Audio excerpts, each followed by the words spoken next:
He was supposed to stay just for a few weeks. I never imagined that his presence would shift something in me, something I hadn't felt in years. What began as a simple favor turned into a season I'll never forget. It started with a simple message from an old friend. He asked if his son, Ryan, could stay with me for a few weeks while exploring job opportunities in the city. I hadn't seen Ryan in years. The last time I saw him, he was just a teenager, full of wild ideas and wide eyes. Now he was 23, fresh out of university, ready to face a world that rarely makes room for the inexperienced. I said yes without much thought. I had a spacious apartment, and I'd been living alone for the past few years. The idea of having company sounded refreshing, even welcome. Maybe it would be a chance to feel useful again, to offer someone a softer landing during the turbulent shift from student life to adulthood. When Ryan arrived one warm evening in July, the change in him was immediately noticeable. He carried himself with confidence, shoulders back, voice clear, steps assured. He looked older, yes, but it was more than that. There was a calm awareness in the way he observed the world, and beneath that, a quiet curiosity. We settled into a simple rhythm almost instantly. That first evening, we talked for hours. He asked about the city, my work, how life had treated me over the years. I wasn't used to being asked questions like that, not in that tone. He listened without interrupting, without glancing at his phone. It felt strange. It felt good. In return, I asked about his plans. He spoke with a mix of ambition and hesitation, as if part of him was excited for what came next, and part of him wasn't quite sure what that would look like. It reminded me of myself at his age, confident on the outside, uncertain underneath. I didn't say that, of course. I just nodded and listened. Over the next few days, we fell into a pattern that felt natural. I left for work each morning while he explored the city, sent out applications, or stayed home reading. By evening, we'd meet back in the kitchen and cook dinner together, not out of obligation, but because it became a ritual we both seemed to enjoy. We tried new recipes, shared stories from our day, cleaned up with music playing softly in the background. There was something comforting about having someone around again. The apartment felt warmer, fuller. Ryan had a way of noticing small things, a change in weather, a detail in a book, the way light moved across the living room floor in the afternoon. He brought a kind of attentiveness into the space that made me feel more grounded. I started to notice how easy it was to talk to him. I found myself sharing things I hadn't spoken aloud in years. Thoughts about work, about time, about the strange loneliness that creeps in when you've built a life that looks good from the outside but feels incomplete. He didn't offer solutions. He just listened. That was enough. One evening, we sat on a balcony while the sun slipped behind the buildings. The city buzzed quietly below, but up here, everything felt still. Ryan looked out at the skyline for a long time, saying nothing. I didn't push him to speak. We just sat there in the soft quiet of two people who didn't need to fill the air with words. It struck me then, not as a revelation, but as something subtle and slow, how natural it felt to have him here. Not just as a guest, but as someone whose presence brought a kind of balance I hadn't realized was missing. There was no tension, no obligation. Just two lives temporarily overlapping in a way that made the days feel lighter. At the time, I didn't think much of it. I told myself it was just comfort, the kind that comes from good company, from familiarity. But in truth, something deeper had started to grow in that quiet space between conversations, in the simple sharing of routine. I just didn't see it clearly yet. This was supposed to be a temporary arrangement, a favor for an old friend, a short visit. But even in that first week, I sensed it. Something was shifting. By the end of the first week, the routines we had stumbled into became something more than habit. They became grounding. I hadn't realized how empty the apartment had felt until it wasn't anymore. Having someone else moving through the same space, filling the silences with easy conversation or even quiet companionship, made everything feel more connected. Ryan had an effortless way of making a place feel alive. It wasn't about volume or energy, it was about attentiveness. He moved through the day with presence, taking note of details others would miss.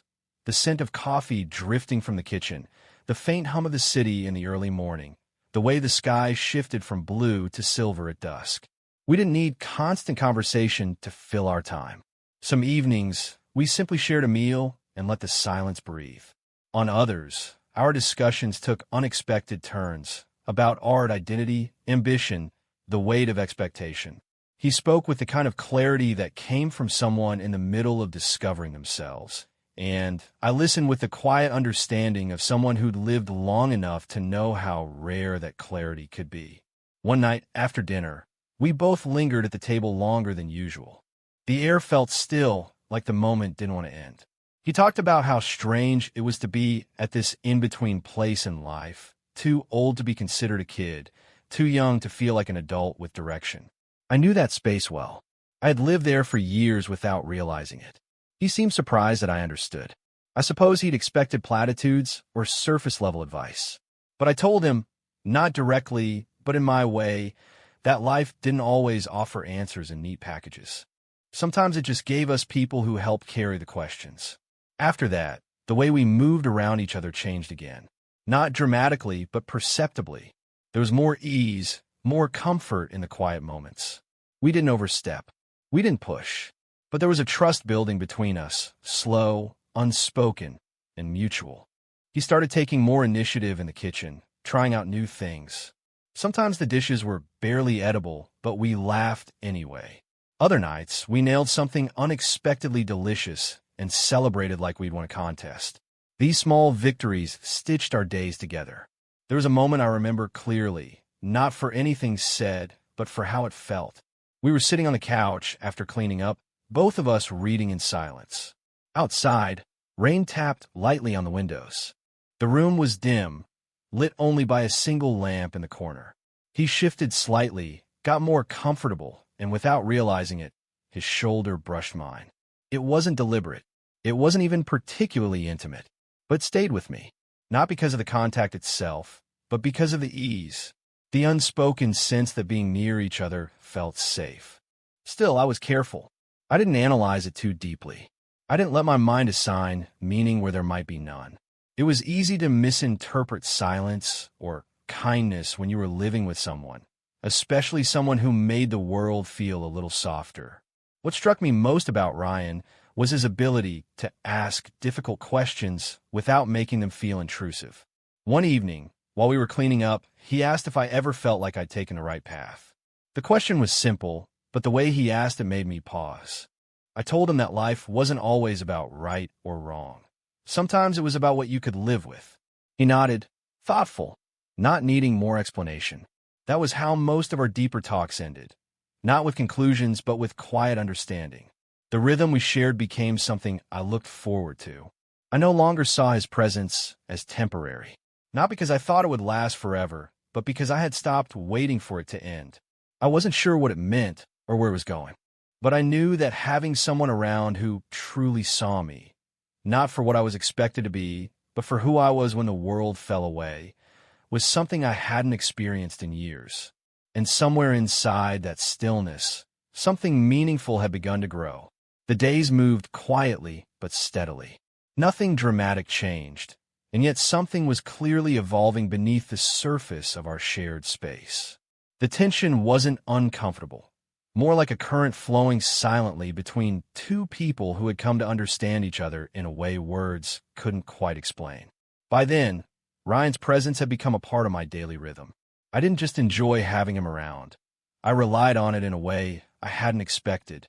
His steadiness, his attention to small things, the conversations that stretched beyond the surface and reached into ideas I hadn't visited in years. All of it created a kind of atmosphere I hadn't realized I was missing. One rainy evening, he came back late from a walk. His hoodie was damp, hair slightly curled from the moisture, cheeks pink from the wind. He dropped his shoes by the door and wandered into the kitchen, offering a small, tired smile as he poured himself a glass of water. I glanced up from my book and smiled back. Nothing was said, and nothing needed to be. We were used to these pauses, the kind that spoke louder than most conversations. Later, we both found ourselves sitting on the couch. The storm outside had grown louder, washing the city in waves of sound and flickering light. The glow from the floor lamp gave the room a soft warmth, and we let the rain fill the silence between us. He asked if I ever thought about what I had left behind, not in regret, necessarily, but in the quiet way that life pulls us away from certain roads and keeps us wondering. I told him I thought about it often. There are always versions of ourselves we leave in the past, people we almost became, paths we almost walked. He nodded, thoughtful, not pushing for more. That was what I respected most about him, his ability to sit with uncertainty, to leave space where most people would rush to fill it. After that conversation, our days took on a more reflective tone. We didn't speak about the future in direct terms, but we circled it, hinted at it, wondered aloud, together, about where things were heading, for him, for me, for people trying to figure out what it means to live a life that feels real. Ryan stayed in more often. Whether it was because of the weather or something else, I didn't ask. I found comfort in his quiet movements, the way he hummed while making tea, or the way he stood by the window for long minutes, watching the rain trace down the glass. There was a moment, small but sharp, that lingered in my memory. He was drying dishes and handed me a plate without looking. Our hands touched, briefly, nothing out of place, but something in the pause that followed made the air feel heavier. It wasn't romantic. It wasn't forbidden. It was human. The acknowledgement that when two people spend enough time seeing each other without pretense, the connection becomes layered. Complicated, maybe, but honest. I caught myself watching him more closely after that. Not in a searching way, but with curiosity, wondering what he was thinking when he stared into his cup of coffee. Wondering if he, too, felt the gravity of presence. That weekend, we cooked something ambitious, homemade pasta. It was messy and chaotic, with flour everywhere and plenty of laughing at our mistakes. But it was the most alive the apartment had felt in weeks. He played old songs on his phone, singing softly between instructions, and I followed his lead, letting the spontaneity take over. After dinner, we sat by the window, each holding a warm drink, watching the streets glisten from the fading storm. He looked over at me for a long moment. I held his gaze, unsure of what was passing between us, only that it wasn't something to fear. It was connection, raw, grounded, based not in past or future, but in the simple truth of two people choosing to understand one another. I never reached for anything more. I never spoke about the pull I felt, not because it was wrong, but because it didn't need to be named. The moment was enough. The stillness was enough. And in that stillness, I understood something I hadn't in a long time. Peace doesn't always come in grand gestures. Sometimes it comes in the way someone looks at you when they think you aren't watching, or in the quiet that no longer feels lonely. It was only a matter of time before the stillness we had created began to shift. The outside world, quiet until now, made its presence known through a simple call. A friend from Ryan's hometown was coming to the city and wanted to catch up. Nothing unusual, but it stirred something. A reminder that what we had was temporary, even if neither of us had admitted it out loud. That same day, I received a message from the friend who had asked me to host Ryan in the first place. He was planning to visit soon, just to check in and reconnect. A casual gesture, harmless on the surface, but it felt like a signal that the version of life we had quietly fallen into was about to be interrupted. When I told Ryan, he nodded, absorbing the news with a composed expression. But I could see it, the flicker of tension in his shoulders, the way his gaze dropped for a moment before he said it sounded fine. We didn't talk much about it after that, but everything shifted. Our usual ease turned quieter. Not strained, just more cautious. The space between us, once filled with trust and gentle rhythm, became more formal. He spent more time in his room. I came home later than usual. Meals were shorter. Conversations less open. There was no conflict, just distance. And yet, even in the middle of it, the connection held. I would find small signs of him in the apartment. His tea mug on the windowsill, a book left face down beside the couch, the scent of something he had cooked earlier in the day. These traces reminded me that although the world was returning, the memory of what we'd shared wouldn't disappear so easily. The evening before the visit, we sat at opposite ends of the couch. The television was on, but we weren't watching it. We weren't talking, either. We were just existing in the same space. Not quite present, not quite absent. I wanted to say something to close the distance, but the words stayed unspoken. When his friend arrived, Ryan brightened in a way I hadn't seen in a while. It wasn't forced, just different. A version of him I hadn't known. They went out for the evening, and I stayed in, cleaning the kitchen more thoroughly than necessary, telling myself it was good for him to reconnect with his world outside of here. He came back late quietly. I was still awake, reading. He offered a soft greeting, then disappeared into his room. I didn't stop him. I didn't ask how it went. The next day, his father's visit loomed. We both felt it. The roles we had drifted away from were about to be reimposed, even if only for a short while. That morning, we had coffee together. The silence was heavier than usual, filled with the awareness that time was running out. His hand brushed the edge of the table near mine, and though it didn't touch, it felt closer than it had in days. When his father arrived, everything became automatic. Ryan smiled, asked the right questions, answered the expected ones. I played the role of the friendly host, updating him on the apartment, the neighborhood, the weather. We were perfectly convincing. No one would have suspected anything unusual. But I noticed things. The way Ryan's eyes didn't linger the way they used to. The way he folded his hands in his lap to avoid placing them anywhere near mine. The way both of us waited for a moment to speak alone, and how it never came. Later that night, when the apartment was quiet again, I stood by the window, staring into the dark skyline. I heard Ryan enter the room, pausing behind me. For a moment, I thought he might say something. Instead, he just stood there, and I realized sometimes the hardest part of connection isn't losing it, but knowing it can't remain the way it was. The days that followed the visit moved with a different rhythm. Nothing dramatic happened. No arguments, no confessions, no turning points, and yet everything felt changed.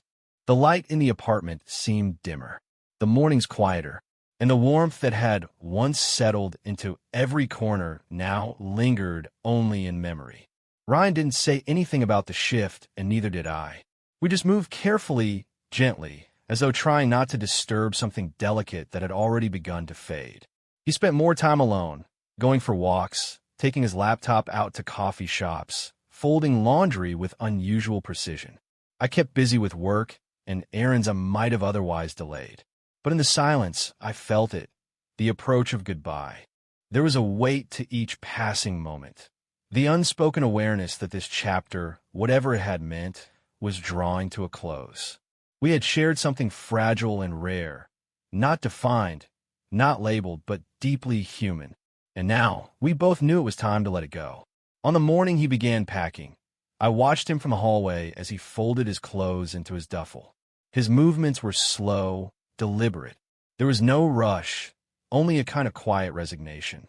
He didn't look up, and I didn't interrupt. Later, we shared one final dinner. We didn't make a big deal of it. Just something simple, roasted vegetables, pasta, a bit of wine. We ate in near silence, the sound of our forks the only punctuation in the room. And yet, it was peaceful, full of mutual understanding. Afterward, we sat on the couch, as we had so many times before. The television was on, but muted. Outside, the wind rattled the trees. He leaned back, hands folded in his lap, eyes on the ceiling. I stared ahead, not really seeing anything. Eventually, he spoke. Not loudly, not directly, just a few words about how quickly the time had passed. I nodded in agreement. There was no need to say more. We both knew what this time had been, and what it could no longer be. That night, as we went to our separate rooms, I paused at my door and turned back slightly. He looked over his shoulder at the same moment. We exchanged a glance that held everything: gratitude, sorrow, and a quiet form of peace. The next morning, he stood by the door with his bag over one shoulder. I handed him a cup of coffee, and he took it with a small smile. Neither of us said much. We didn't need to. The air was thick with everything we weren't saying, not because we were afraid, but because we respected the silence. As he stepped outside, I remained by the door, hand still on the frame. I watched as he walked down the street, blending into the rhythm of a world that moved forward no matter what was left behind. When I returned inside, the apartment felt larger. The echoes of shared laughter, quiet meals, and thoughtful conversation clung to the walls like fading music. I walked through each room slowly, half expecting to see him still there. But of course he was gone. In the weeks that followed, I resumed my life. The same routines, the same coffee in the morning, the same workday rhythm. But something in me had changed. Not in a way others would notice, not on the surface, but in the quiet places people don't often look. What we shared wasn't about permanence. It wasn't meant to last forever. It was a season, a moment suspended in time, where two people happened to see each other clearly. And sometimes that's enough. He sent a message eventually. Short, kind, a simple check-in. I replied. There was no need for more. The connection still lived somewhere, not in the daily text threads or frequent calls, but in the memory of having been fully present, even just for a little while. And in a life often marked by busyness and noise, that presence remained one of the most honest things I had experienced.